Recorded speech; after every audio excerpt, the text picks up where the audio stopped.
マイスタイルマイスキャンスナップ。食にまつわる仕事をしています。雑誌や本などでレシピを紹介したり、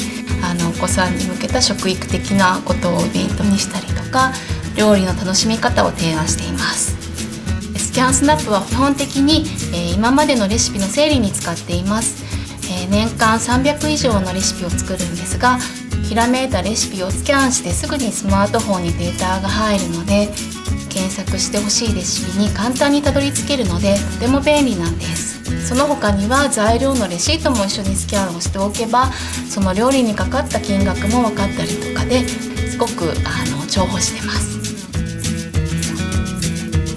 子供が幼稚園に通っているので、年間行事予定とか連絡網とかたくさんのプリントがあるんですね。自分の仕事の予定と子供の予定を見れるので助かってます。本当に日々仕事や育児に追われているので、気持ちにゆとりができて子供と遊ぶ時間が増えたりとか、ゆっくり料理のことを考えられたりとか、スキャンスナップでいろんな整理ができてとてもすっきりした気がします。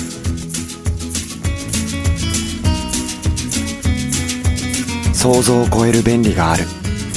スキャンスナップ IX500